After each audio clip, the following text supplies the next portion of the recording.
650 in service. Starting mileage 2497, 2497. Officers Perkins and Madlock, tour of duty 6 p.m. to 2 a.m. on the night watch. Check 50, 6:02 p.m. Starting night watch. This is Donn Reed, and I'm the police recorder riding with this detective unit. The sounds you're listening to are authentic, and you're going to ride with us tonight and listen as the cases unfold. Now, I want you to remember one thing. The people you hear are not actors. This is real. This is what happens on the Night Watch. Night Watch, the actual on-the-scene report of your police force in action. There are no actors. There is no script. Every voice, every sound is authentic. The investigations are recorded as they actually occur. Night Watch, presented with the cooperation of the Police Department of Culver City, California. W.N. Hidebrande, Chief. We switch you now to car 50 on patrol and your police recorder, Donn Reed. Well, it's 1:30 a.m. on the Night Watch. We've been patrolling for over 7 hours, and things have been fairly quiet tonight. Just checking our log. At 8:21 p.m., assisted car 57 with a miscellaneous injury call. 9:30 until approximately 12:40 a.m., we staked out on a liquor store on a tip that it might be held up. 3 hours of waiting and no soap. Well, you can't say we didn't try, Don. That's right. You know, if people All really units, use it. All units in the vicinity on cars 50 and 52. At 2700 Burlingame, at the gas station, 459 there now. That's us. 50, roger.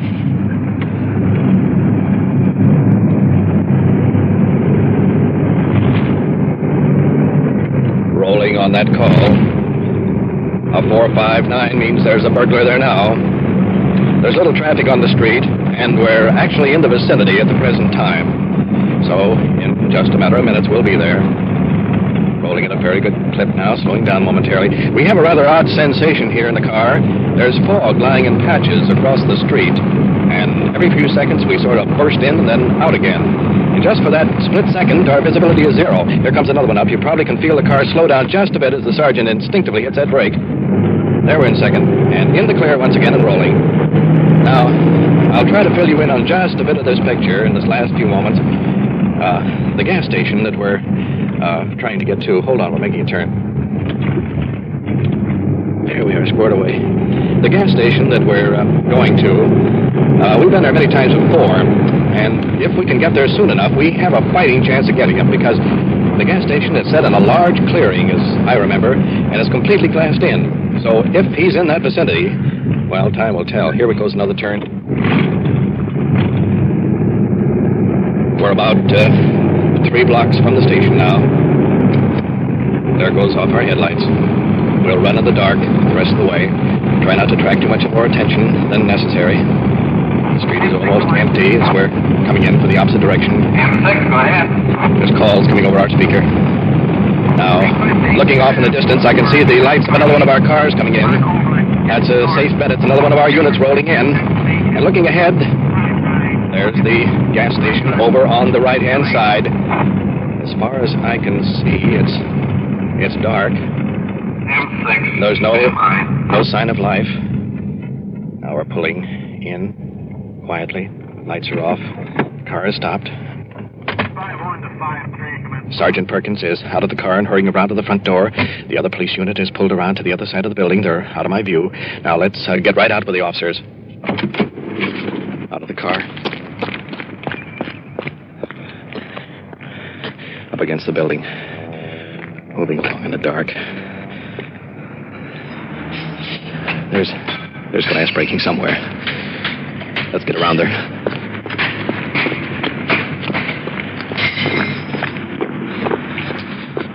There he is. They got him. Popping him through the glass window. He was trying to make a break for it. The officers are putting him under arrest. So let's get right over there. The wall there. Who else is around here? Nobody. Buddy? No. What are you doing at the gas station? The window was busted and What are you doing inside? Take a look at that hand here. How'd you cut your hand? On the window? Now put your hands around and back there. Don't mess around, fella. Put your hands around and back of you. Please don't take me in, please. I'm going in. Please don't take me in, sir. Please. Please. Get the flashlight. Put your hands around here now. Please don't take me in. Put your arm back. Hurry up. Please, my mother will kill me. Put your arm back here. Don't take me in. All right, now. Okay. Oh, please don't take me in. You're going in, son. You want to break into a place like this. Okay, I'm not going nowhere. You're right, you're not going anywhere. The only place you're going is the jail. Oh, please don't take me in, sir. What are you Please. doing in this building in here? I was just walking by and saw the window broken. So you climbed in. So I climbed in. Take him in, Bert. Please don't take me in, sir. Please. The officers have the suspect handcuffed and are escorting him to a police car. Meanwhile, one of the officers are going to take pictures of the point of entry to be used as evidence if necessary. Let me get a picture, please. All right, go ahead. Get out of here. The informant is across the street here. Gave a telephone call. I'll go check with him. Pretty good observation. I'll check with him if you want. See how much blood I got on me. None. Lucky. I got news for you. You get some on you? No, but I had it on my hands and I wiped it on my coat. I don't know where I got the blood from. Should I get him on there, too? That was a lucky break. Boy. And how? Boy, that happened so fast. Phew. Let's move over to the police car where Officer DeVoe is holding the prisoner. GTA, don't you know any better than from GTA to break into a place and try to burglarize? Please don't take me in. I'll get all kinds of messed up. Sure you'll get messed up. You should have thought of that before you started this. You never learn once, you never learn the second time. Oh, sir, God, I learned. Honest, I learned. Please don't take me in. What are you going to be doing at 21 if you're doing it now? I won't do this again, sir. Honest, I won't. Please don't take me in, please. Just let me go. Say I escaped or something, but let me go. No, we can't do that. Oh, sir, I'll never do it again, sir. Honest, I swear it. Well, you should have thought of all that before you started this in here. Oh, sir, can't you let me out of here, please? Honest to God, I didn't do it. I just went in. Well, what are you doing in the building? The building's locked up. The window is broken. How'd you cut your hand? On the window, crawling in. Well, what are you doing crawling in the window like that? I wanted to see what was up. I didn't know what was happening. You can look through the glass, can't you? I couldn't see anything. Well, then what'd you go in for? It's none of your business. That's what we get paid for. It's our job, not yours. You been in trouble before? Yeah, What for? for GTA. What else? That's all. That's all? That's all. You on probation now? Yeah. Let's get around the building now with the sergeant and Officer Hidebrande and examine where the suspect broke in. I'm going to get some fingerprints on this thing, because if we can tie his fingerprints in there, then we've got definite proof. You want a radio for him? Looking inside of the broken glass where we captured the suspect just a few moments ago.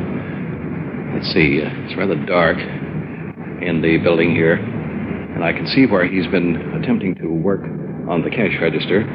Fortunately, he didn't quite make it. I want to get too close to the building for the simple reason we don't want to leave any fingerprints. The men will be down here. Sergeant Perkins, this is the gentleman that... Are you the one that made the call? Yeah. Could you recognize who it was? No. Can you tell me this? After you called the police, did you watch the place here? Yeah. Did you see anybody leave? No. How many did you see here at the station? Just the one. Just the one. And then after you called the police, why, you didn't see anybody else leave the station? No. Okay, fine. Well, we may want some more information from you later. We can get it from your organizer. Appreciate it very much. It's very alert on your part. Good night, folks. Only 4 blocks. You don't worry about your house now, son. You're in it for a felony. Your parents will be notified as soon as possible, but after the booking, not before. It won't do me no good, though, now. Well, it won't do you any good afterwards. But I didn't do it. You just relax. Everything's going to be all right. Oh, no, I'm going to get all messed up now. There goes car 5-2, moving out now with the prisoner. Officer DeVoe driving, Officer Hidebrande guarding the prisoner, securely handcuffed. There they go. Now I see the sergeant waving. That's our cue to get back to our police car. 5-0 to Control 1. Have you notified Lieutenant Olson on the fingerprints down here? 5-1, I have not as yet. I am attempting to contact the owner. 5-0, Roger. We'll stand by until you get either Lieutenant Olson or the owner down here. 5-0, Roger. Arriving now is the head of the Records and Identification Bureau, Lieutenant Olson. Oh, me. Hi, Lieutenant. Fine. How are you? Fine, thank you. Watch it now. Of course, he does deny it, huh? He was in the place when we saw him, but he said he went into the door, found the door open. Mm-hmm. So that's why we want to get the fingerprints inside if we could. Don't disturb any of that glass there. The rock is inside that apparently he used to break in. The officers are going into the building, so let's go in with them. Here's a quick picture. The floor is littered with broken glass. The cash drawer is broken open and coins are scattered all over the floor. And spots of blood are here and there, indicating the suspect cut his hand getting in. There's a penny there. We're on the cash tray? Cash tray. Blood on the pennies Yeah, here. there's blood on the pennies and the tray, both. The other money is still in the... There's blood on the toolbox there, sir. blood on the toolbox. Yes, sir. You want it for analysis? Now, let me get an envelope out here. Yeah, drop them right in this envelope. I'll get some pictures. I think that's all you need. Here's some more in here. You don't... That's the kid. He's Cook Gosling. You are listening to Nightwatch and following the activities of a detective unit on their tour of duty. The people you hear are not actors, and every voice and every sound is real. The investigations are recorded as they actually occur. We will give you the final results of tonight's case at the conclusion of The Nightwatch. Now we switch you back to police headquarters and police recorder Donn Reed. We are located now in the Detective Bureau. Tell us what happened tonight? Sergeant Perkins, along with the other arresting officers, Hidebrande and DeVoe, are about to question the young suspect. You go by yourself? Just sitting here, two things impress me a great deal. Walking home? First, despite the fact that this suspect is a big fellow, he's just a boy, maybe 15 or 16. And the great difference in his composure. At the scene, he was nearly hysterical. And now? Well, you decide that for yourself. I think I was just standing there thinking what I'll do next. So I went in. What did you do after you got into the gas station? I looked around for a while, and there's a container deal with some pennies or some junk on it. I don't know, I think I shoved it over. And I was in the middle picking the things up when you people came. How much trouble have you been in before? GTA and the GTA and the joyriding before that. You have one joyriding and one Grand Theft Auto? Uh-huh. When you went to show tonight, did you have any intention of breaking into that gas station? No, I didn't have any intention. I just started walking by. And I don't know what happened, but after that I just picked up a rock and I threw it through. Did you try to get in the building at all before? Did you try to pry the window or pry the door? No, I didn't try to pry it. I walked over and I looked in. I think I wanted to check my watch or something. I think there's a little clock in there somewhere. I don't know what it was, but I went by there and I looked in. And then I walked over and I picked up a stone, a rock, whatever you want to call it. Heaved it. I don't know why, I just did it. Excuse me just a minute. Perkins. Okay. DeVoe. Green wants to see you. You know you're fairly lucky to have gotten out of that without being shot tonight? Yeah, I've been told. We're going to call your mother in a few minutes and tell her where you are. We can't release you now. You have to stay here, and then from here you go down to juvenile hall. Mm-hmm. Do you want to take him back up?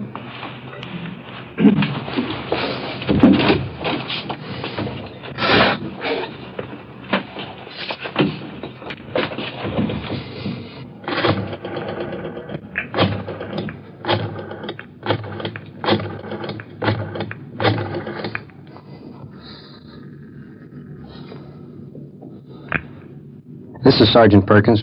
We have your son up here in jail. He broke into a gas station a little while ago. I don't know why he broke into it, but he broke into it. We caught him inside of the station.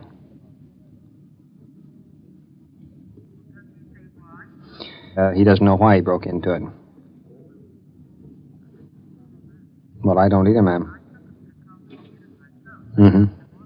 Mm-hmm. Well, I just wanted to notify you that he's here in jail and that he'll be here until tomorrow and transferred down to juvenile hall tomorrow afternoon. No, man, we can't release him, but you can see him if you want to come down and see him.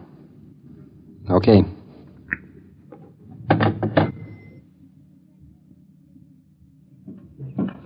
It's about 30 minutes since that phone call. The mother, accompanied by the suspect's older brother, have just entered the office. Gas station. All right. Right home. What time did you pick him Just up? looking at the mother. What time was it? Well, this scene is a little hard to take. 1:15. What was he doing in the gas station? He was crouched behind the door inside when I got there. The window was broken, and a lot of the things on the station were all over the floor. How many boys were there? Just himself, just one. He told us that he came by the station and he didn't know why he did it, but picked up a rock and threw it through the window, down the side. I think the kid's become a mental case. Are you his brother? Yeah, You live about 4 blocks from the station. I mean, you could have just as well continued on home. There's no excuse for it. How much did he gain by it? He didn't gain anything.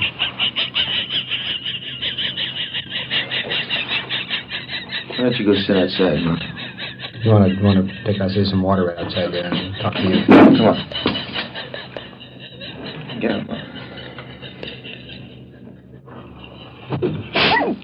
Let me sit here. I'll be all right. You're so busy, you can't watch you all night. I'll be all right. Would you like a glass of water?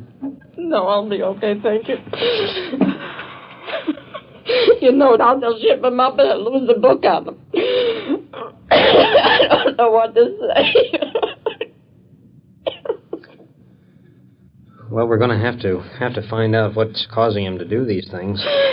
Try to get it stopped before he gets himself into some trouble. I took him to the movies, and I said when he calls me up, I'll pick him up. He never called. I've been laying and watching that bed. I figured any minute he's coming along. I see it's 2 o'clock. It's Tuesday. I figured he stopped. He goes to Hamilton. There's a little place there, an inn or something, that he may have stopped there. I wasn't going to go out at night and drive around and look. I figured I'll wait.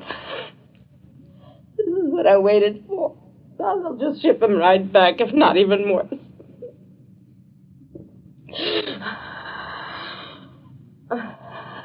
Well, this is it. Would you like to see your son? I'd like to see what he has to say. Right. Would you like to see him? May as well face the music. I don't know if he'll say anything. Do you want to go down here? Sure. If they can come down. Bring him down here and then let them talk alone a few minutes. You live at home? Yeah, I'm staying at my mother's house. Have you noticed anything about your brother? Nothing that would indicate anything like this. I mean, there's no actual reason for it. Here he is, 15 years old, 6 feet tall, 190 pounds, accompanied by an officer. What happened? Yourself, really. You don't know yourself. You just go throw a rock through the window. Where did you go after the movies? I started walking home. How come you were so late from the movies? Well, I was so late. It was about 12, The way you're acting, somebody think you're under narcotics. Are you groggy from something? No. I've been up almost 15 hours on the clock. I'm sitting there watching that bed of yours. I'm not groggy. I can account for every minute. What happened to you? I don't know. You know what this means to you and to me, don't you? Yeah. What does it mean to me? He was going to get messed up again. Why didn't you think of that before you threw the rock? You had 4 blocks to go. You would have been home. You had to stop on the way. You want to talk to him alone? You mind if we do? No, it's okay. Why don't you step right outside out there?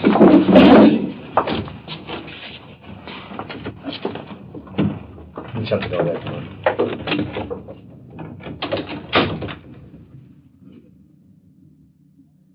Regular examination. After having a few moments alone with the boy, he has been returned to his cell. And again, the mother and brother are talking with Sergeant Perkins. A lengthy psychiatric examination, try to find out what's back of it. We're primarily interested in the boy and getting him squared away, getting him straightened out. He's just lucky tonight that he wasn't shot. If he'd gotten away with this, why, maybe tomorrow night he'd try something else. Somewhere along the line, somebody was going to get hurt. I don't know what to say. The only thing we know about the boy is the last 3 hours. I don't think we know much more. We can't get deeper into him anymore. I stood out there and he didn't say one word. So, I don't know. Somewhere something is wrong. You have been listening to an actual capture and interrogation of a young juvenile suspect charged with burglary.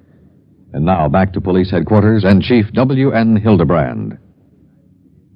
Tonight's case of the juvenile burglar is very unique because it allowed you to follow the action from the very inception of the call. Although this case may be more or less routine as far as the records go, the important thing was the apprehension of this boy and the instigation of corrective measures. My department is cooperating in bringing you Nightwatch because we believe by bringing into the open such cases as you heard tonight, we may help to deter some youngsters throughout the country who are taking the same chances and have not yet been caught. If we succeed in just reaching a few of them, then our efforts will be well rewarded in bringing you Nightwatch. Thank you, Chief Hidebrande.